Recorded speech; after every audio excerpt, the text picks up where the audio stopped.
Hey everyone, welcome back to the Courageous Leaders podcast. I'm Jo, your host, and today we're diving into something that is quietly suffocating leadership teams across industries. And that is decisions by committee. You know what I'm talking about. Those endless meetings where everyone has a say, but nothing actually moves forward. By the end of today's episode, you're going to know exactly why this happens, and more importantly, how to break free from it. So let's get real. Why does decision by committee even happen? Well, on the surface, it sounds great, right? Inclusion, shared responsibility, making sure everyone feels heard. But let's be honest, when you're trying to drive growth, innovate or shift culture, too many voices can create noise instead of clarity. And that noise is paralyzing. So what's getting in the way? The first thing is fear. Fear is one of the biggest drivers of decision by committee. Fear of making the wrong call, fear of being held accountable. So what do leaders do? They spread the decision across the whole table. But here's the kicker. When everybody is responsible, no one really is. The fix. Get comfortable with owning decisions. Leadership isn't about always getting it right. It's about having the courage to act and course correct if needed. The best leaders I've worked with, they're decisive. They trust their gut, their experience, and their team's input, but they own the call. The second thing getting in the way is the myth of consensus. Let me say this, consensus is not the goal. Alignment is. But trying to get everyone to agree is like chasing a mirage. It slows you down and waters down bold ideas. Here's the difference. Consensus means everyone agrees. Alignment means everyone understands the direction and commits to moving forward, even if it wasn't their first choice. And that's the sweet spot you want to get. So how do you get alignment when not everyone agrees? First thing you want to do is acknowledge the dissent.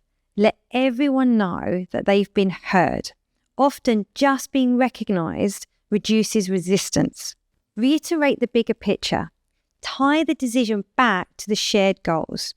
Remind your team that sometimes individual preferences need to be set aside for a collective progress. Be transparent about the process. Explain why certain decisions were made. When people understand the why, they are more likely to get on board. And then set expectations early. From the start, make it clear that alignment, not full agreement, is the objective. This shifts the mindset and reduces the pressure to reach a unanimous decision. Encourage debate, gather perspectives, but once the discussion is done, someone needs to step up and make the final call. Rotate this responsibility if needed, but ensure there's clarity on who holds this. Number 3 is analysis paralysis. I'm sure you've all had this. Being stuck in endless loops of data, spreadsheets, and risk assessments. Analysis paralysis is real and is often disguised as due diligence. Look, data is important, but no amount of analysis can eliminate uncertainty. At some point, you've got to pull the trigger. The remedy: set deadlines for decisions. Create a culture where action is valued as much as strategy. Number 4, the just-in-case mentality. You know this one. Let's just have one more meeting, just in case, or let's run it by X department, just in case they've got a view. It's exhausting and it doesn't serve anyone. Trust in your prep, trust in the expertise in the room, and trust that you can adjust as necessary. Most decisions you can change course on. Number 5 is lack of clear roles. Here's a hard truth. If your leadership team doesn't have clearly defined decision-making roles, you're inviting committee paralysis. Clarity is king. It's your best friend. Define who decides what. If marketing own brand decisions, let them own it. If finance controls budgets, let their word carry weight. Cross-pollination is great, but ultimately, someone has to steer the ship. Number 6, the fear of hurting feelings. I see this all the time. Leaders avoid making firm decisions because they don't want to upset the balance or alienate team members. The thing is, indecision creates more frustration than a tough call ever will. Your team wants direction. They may not always agree, but they'll respect decisiveness. And when people know decisions are made fairly and with integrity, the fallout is actually very minimal. And number 7, too many cooks. When leadership teams are too big, decisions slow to accrue. If 10 people need to weigh in on every strategic move, you're going to be stuck. My advice, if you need to have a large leadership team, create smaller decision-making pods. Empower subgroups to handle specific areas and trust them. Your leadership team should focus on steering the ship, not adjusting the sails every 5 minutes. So this week, take a moment to audit your leadership process. Where are decisions getting stuck?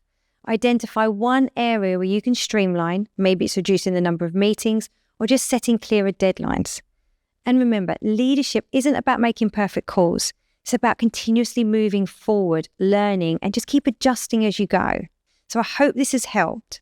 Thank you for tuning in. And if this has resonated with you and you know other teams that are struggling with this, please share it. And if you need help with any of your leadership or team support, do get in touch, as I'd love to support you. And I'll see you next week. If you've been loving our Courageous Leaders podcast, please can I ask you to subscribe to our YouTube channel. Your support helps keep the quality content coming and reach listeners like you that we can then really, really help. We fund this podcast ourselves, so to have your support means that we can keep delivering week on week. Thank you.